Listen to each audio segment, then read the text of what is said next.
అందరికీ హాయ్ అండి. ఉదయం మా బాబావారి పూజ అయిపోయింది. చేసేసుకున్నాక పువ్వులు కూడా ఎక్కువ లేవు, చూసారా, 2-3 ఉంటాయి పెట్టి చేశాను. ఒక్కొక్కసారి అంతే అండి, పువ్వులు ఉండవని చెప్తాను కదా. ఈ స్వీట్కి బొట్టి పెడదాం చూస్తే పడుకుంది, ఆయన బొట్టి పెట్టించుకుంటుంది అండి. దాన్ని బొట్టి పెట్టేసిన తర్వాత తను టిఫిన్ పట్టుకొచ్చారు. అందులో ఈరోజు చిన్న పెసరట్లు పట్టుకొచ్చారండి. అవి తిందామని, స్వీట్ కూడా ఇష్టమే కదా, ఇంకా దానికి నాకు తినేసి ఇంక ఈవినింగ్ టైం అండి. మధ్యాహ్నం పెద్ద వీడియో ఏమి చేయలేదు నేను.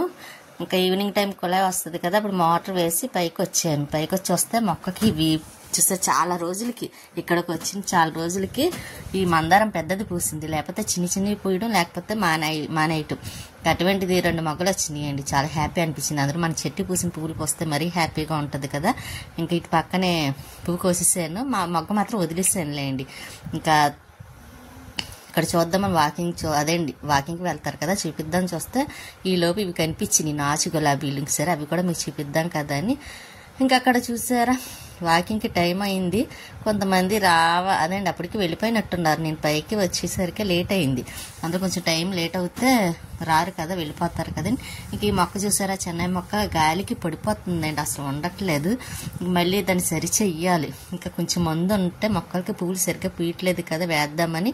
అందులో ఎక్కువే ఉండాలి, ఎందుకో కొంచెమే ఉందండి. ఏమైందో నాకు అర్థం కాలేదు. సరే ఉన్న మట్టికి మాత్రం వేద్దాం కదా అని మొక్కల్లో అవసరమైనట్లకి 2-3 మొక్కలకి మాత్రమే వేసాను. తెప్పించాలండి, ఎప్పటి నుంచో చెప్తున్నాను తెమ్మని, తను తీసుకురావటం లేదు. మళ్ళీ పెద్ద కాస్ట్ ఏమి కూడా కాదు.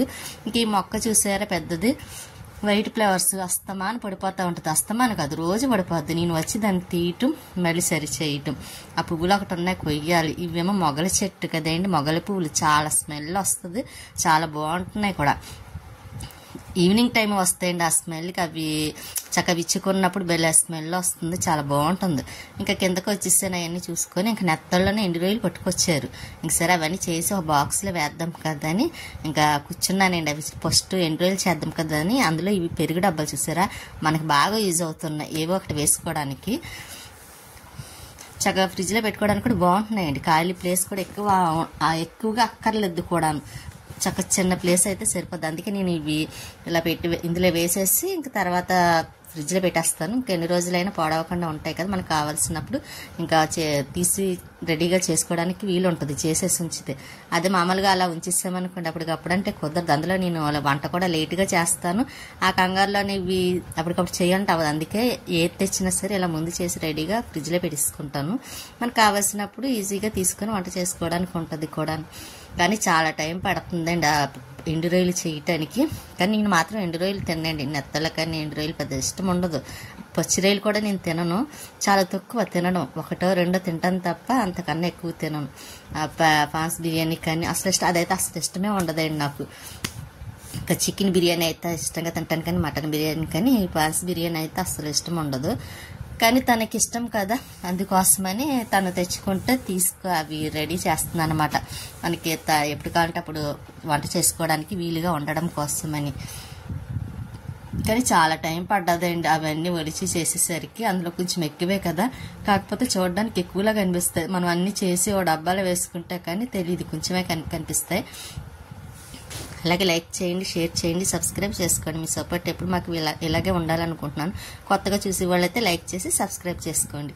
ఆ ఎండు రొయ్యలు మాత్రం చేయటం అయింది. ఇంకా స్వీట్ చూసారా, ఏం చేస్తుందని చూస్తే పాపం పడుకుంది, చల్లగా ఉంది కదండి. ఇవి కానీ చెప్పాను కదండి, కొంచెం తక్కువ వస్తాయండి అని. ఇంకా ఉన్నాయి, కొంచెం చెయ్యాలండి, తర్వాత చేద్దామని పక్కన పెట్టాను, పని అవ్వలేదు కదా అని. ఇంకా బట్టలు అవి ఐరన్ చెయ్యాలన్నాను కదండి, ఇది 2వ రోజు అండి. ముందు కొన్ని బట్టలు చేశాను, ఇవి రోజువారీ వేసుకునే డ్రెస్సెస్ మాట అండి, అవి కూడా చేసేసి ఇంకా బీరువాలో పెట్టేద్దాం కదా అని. అందులో ఎక్కువ ఒకేసారి అంటే ఇలాగే కష్టంగా అనిపిస్తుంది ఎక్కువ చేయటం. అదే కొంచెం ఎప్పటికప్పుడు చేసేసాను అనుకోండి అంత ఇబ్బంది అనిపించదు. ఇంత ముందైతే అలాగే చేసేసేదాన్ని అండి, ఎప్పుడు బట్టలు అప్పుడు చేసేసేదాన్ని. కాకపోతే ఇప్పుడు ఈ మధ్యన ఎందుకో చాలా అశ్రద్ధ వచ్చేస్తుందండి. చేద్దాం అనుకుంటాను, ఏదో పని పడి ఇంకా అలాగా టైము సరిపోతుంది, అది చేసే టైం కూడా ఉండట్లేదు. అందుకే బట్టలన్నీ ఎక్కువ అయిపోవడం వల్ల ఒకేసారి చేయడం మళ్ళీ చాలా టైం పెట్టేస్తుంది కదండి. బట్టలు కూడా చెప్పాను కానీ చాలా బట్టలు ఉన్నాయండి అని ఇంక అందుకే కొంచెం కట్ చేసేసి అప్పుడు చూపిస్తుంది అనమాట, లేకపోతే లెంత్ చాలా ఎక్కువైపోతుంది. ఇంకా బట్టలు మాత్రం ఇంకా ఈ బట్టలు అయిపోయినాయి అనుకోండి మళ్ళీ ఇంకొక రోజు పడుతుంది. అవి శారీస్ లాస్ట్ నుంచి చేద్దాం కదా, నా శారీస్ మాత్రం పక్కన పెట్టాను. ఎందుకంటే ఈ రోజుకి డ్రెస్సెస్ చేసాను అనుకోండి, ముందు రోజు కూడా అలా చేశాను. ఇంకా తర్వాత రోజు అంటారా, ఇంకా శారీస్ అయితే ఇంకా సింపుల్గా కాదు, అవి మరీ కష్టం నాకు. కొత్తగా అదండి మామూలుగా వాష్ చేయాలన్నా కష్టమే, కట్టుకోవాలన్నా కష్టమే, మామూలుగా ఇలాగ ఐరన్ చేయాలన్నా కష్టమే. కాకపోతే ఇంకా చెయ్యాలి కదా, బయట ఇస్తేనేమో వాళ్ళు పాడు చేసేస్తున్నారు. అలాగే నాకు ఇంత ముందు కూడా చెప్పాను మీకు, బయట ఇస్తే శారీస్ చేయమని మొత్తం దానికి డ్యామేజ్ చేసేసారండి. ఒక శారీ అయితే చాలా ఇష్టం, ఆ శారీ అయితే డ్యామేజ్ అయిపోయింది. ఇంకా అప్పటి నుంచి నేనే పేపర్ పెట్టి కొంచెం చాలా జాగ్రత్తగా చేసుకుంటాను. కొంచెం మంచివి అయితే అదండి, కొంచెం కాస్ట్ ఎక్కువ ఉన్నవి అయితే మాత్రం మామూలు పేపర్ పెట్టి చేస్తాను. అందుకే అప్పటి నుంచి నేను బయట ఇవ్వడం కూడా మానేశాను. నాకు వచ్చినంత మట్టికి అలా ఏదో ట్రై చేసి నేర్చుకున్నాను ఐరన్ చేయటం కూడాను. మరి అలా బయట ఇవ్వాలన్నా కొంచెం డబ్బులు ఎక్కువే తీసుకుంటారు, పాడు చేసేస్తున్నారు కూడా అండి. అదే మనమైతే కొంచెం కష్టమైన కొంచెం జాగ్రత్తగా చేసుకుంటాం కాబట్టి అంత బాధ అనిపించదు, అంత పాడు అవ్వండి బట్టలు కూడాను. కాకపోతే కొంచెం మనమే టైం చూసుకొని చేసుకోవాలి ఎప్పటికప్పుడు. ఒకేసారి ఇలా అశ్రద్ధ చేసామనుకోండి, ఒకేసారి ఇలాగే బట్టలు ఎక్కువైపోతాయి, చేయాలంటే కష్టం అనిపిస్తుంది అప్పుడు. కానీ ఇంక నేను అందులో మొన్న మీకు చాలాసార్లు చెప్పాను చెయ్యాలండి, చాలా ఉన్నాయని చెప్తూనే ఉన్నాను. కాకపోతే అంటున్నాను కానీ చెయ్యట్లేదు. ఇంక ఈ మొన్న అయితే ఇలా కాదు, మొత్తం బట్టలన్నీ తీసి పక్కన పెట్టేసాను అనుకోండి, ఇంకా ఎదురుగుంట కనిపిస్తాయి కాబట్టి చెయ్యాలి అన్న ఆలోచన వస్తుంది. అలాగే చేసాను, బట్టలన్నీ కింద పెట్టేస్తే ఇంకా చెయ్యాలి కదా, మళ్ళీ అశ్రద్ధ అయిపోతుందని అలా రోజు కొంచెం కొంచెం చేస్తున్నాను తను వచ్చే వరకును. ఇంక ఈ బట్టలు కూడా అయిపోయినాయి, డ్రెస్సెస్ అయిపోయినాయి, ఇంకా కొంచెం ఉన్నాయి, అవి కూడా చేసేస్తాను. చేసి అయిపోయినాయి, మొత్తం అన్నీ చేసేసాను. ఈ జాకెట్లు అండి, శారీస్ మీద బ్లౌజెస్ ఇంకా అవి చేసేసాను, ఓన్లీ శారీసే ఉన్నాయి. ఇంకా మరుసటి రోజు చేద్దాం కదని స్వీట్ మాత్రం చూసారా పడుకుందో, దానికి లేపాను. అదే అన్నం తిందిగా లెగమంటే లేచింది. కొబ్బరి ముక్కలండి, అవి బయట పంపించాలి ఆయిల్కి, దేవుడికి. అదే ఆయిల్ అయిపోయింది దీపారాధనకి, తీసుకెళ్ళమంటే తీసుకువెళ్తానని తీసుకువెళ్ళలేదు, అలా అసలే చేసేసారు. సర్లే తర్వాత తీసుకెళ్తారులే నా ఉంచేసాను. స్వీట్కి మాత్రం మా పెరుగు వేసి పెడుతుందండి అన్నం, దానికి పెరుగన్నం కూడా తింటది కదా, పెరుగన్నం ఇష్టమే అండి. కాబట్టి దానికి అది తినదు, కానీ తినిపిస్తే మాత్రం తింటది. పాపం అస్సలు ఇబ్బంది పెట్టదండి, చెప్పిన మాట వింటది, ఏది వేసి పెట్టినా తింటది. ఆఖరికి రైస్ కూర లేకపోయినా సరే ఏ చారు వేసి పచ్చడి వేసి పెట్టినా తింటదండి.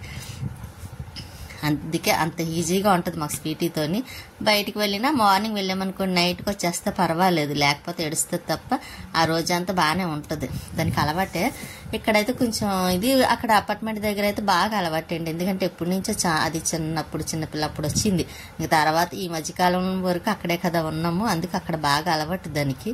ఇక్కడ కూడా ఫస్ట్ కొంచెం ఇబ్బంది పడిందండి పాపం, దానికి కొత్త కదా, మనమే వండలేము. అటువంటిది ఇక్కడ తను పాపం చాలా అదేంటి ఇబ్బంది పడేది. ఇంకా అలా నెమ్మదిగా అలవాటు అయింది. ఇప్పుడైతే మాత్రం ఇప్పటికి అలవాటు పడ్డది. ఇంకా అది అన్నం తినేసింది కదా, ఇంకోటి చైర్కి వచ్చి పైకి ఎక్కేస్తుంది, అసలు ఒక్క నిమిషం ఉండదండి. ఇంకా నైట్ తను టిఫిన్ తీసుకొచ్చారు, వడ దోశ అండి. ఇంక తిందామని పెట్టుకున్నాం. స్వీట్ కూడా కావాలంటే అది చూసారు అలా చూస్తుందో, అది కూడా టీవీ చూస్తుంది మాతో పాటు సమానంగాను. ఇంకా అది తెలిసి వస్తుంది అండి, దాన్ని చూపిస్తున్నానా లేదా వీడియోలని అలా చూస్తూ ఉంటుంది స్వీటీ. దానికి కూడా టిఫిన్ పెట్టేస్తాను. తర్వాత ఇంక నేను ఎలాగ తను టీవీ చూస్తున్నారు సరే, బాబాగారు పుస్తకం రాద్దాం కదా సాయి కోటి అని ఎందుకో రాయాలనిపించింది. ఇంకా నైట్ అయినా ఇంకా ఫ్రెష్ అయిపోయాను కదా ఎలాగానని బాబాగారిది రాస్తున్నానండి. చాలా ప్రశాంతంగా ఉంటుంది కూడాను రాసుకుంటే. నాకు ఆ బుక్ తొందరగా పూర్తి చేయాలని ఉంది, బాబా టెంపుల్ అప్పు చెప్దామని. నేను స్టార్ట్ చేస్తే 11 గంటలు, 11 స్టార్ట్ చేస్తే చూసారా 11:20 అయింది. ఇంకా కొంచెం ఉంది, అది కూడా పూర్తి చేసేస్తాను. ఇంకా అది అయిపోయిన తర్వాత మార్నింగ్ రాస్తాను. ఇంకా అయిపోయింది ఈ పేజీ మాత్రం. ఇంకా మళ్ళీ మరుసటి రోజు రాస్తాను కదండి, అలాగా మార్నింగ్ ఈవినింగ్ 2 పూట్ల రాస్తాను ఖాళీ ఉంటే మాత్రం. నాకు ఎందుకో చాలా ఇష్టం రాయాలన్నా సరే బాబావారిది. పూజ చేసుకోవాలని బాబావారిది వారం రోజులు, కానీ చెయ్యాలండి, చేస్తాను. మంచి రోజు ఏంటో చూసుకొని అప్పుడు స్టార్ట్ చేస్తాను బాబావారిది మళ్ళీ. ఉంటానండి నెక్స్ట్ వీడియో. పుస్తకం కూడా రాయటం అయిపోయింది లేండి, పుస్తకం అంటే మొత్తం కాదు, 1 పేజీ అయింది ఒకటి. ఇంకా తర్వాత మరుసటి రోజు రాస్తానండి. ఇంకా అలా నైట్ అయిపోయింది, 11:30 అవుతుంది. ఇంకా సరే ఇప్పుడు ఆఫ్ చేసేసి ఇంకా స్వీట్ ఏం చేస్తుందో చూడాలండి, అది కూడా పడుకొని ఉంటుంది. ఇంక నేను పుస్తకం రాసాను కదా, ఇంకా పక్కన పెట్టేసి బాబా వారిది ఇంక పడుకుంటాను. అదే ఇంకా నైట్ అయిపోయింది కదా అలాగాను. అలాగే లైక్ చేయండి, షేర్ చేయండి, సబ్స్క్రైబ్ చేసుకోండి. మీ సపోర్ట్ ఎప్పుడు మాకు ఎలాగా ఉండాలని కోరుకుంటున్నాను. ఈ పుస్తకం కూడా అయిపోయింది కదండి, టైం చూస్తాను ఇప్పుడు. ఇంకెంత అయిందో చూసి అప్పుడు ఇంకా రాయాలనుకుంటే రాస్తాను, లేకపోతే ఇంకా ఆఫ్ చేసేస్తాను. నిద్ర వస్తే అప్పుడు నిద్ర వచ్చే వరకు పడుకుంటాను. అంగండి 11:30 అయింది అన్నాను కదా, ఇంకా సరే ఆఫ్ చేస్తాను. స్వీటీ కూడా పడుకుంది. ఉంటానండి, నెక్స్ట్ వీడియోలో మళ్ళీ కలుస్తాను.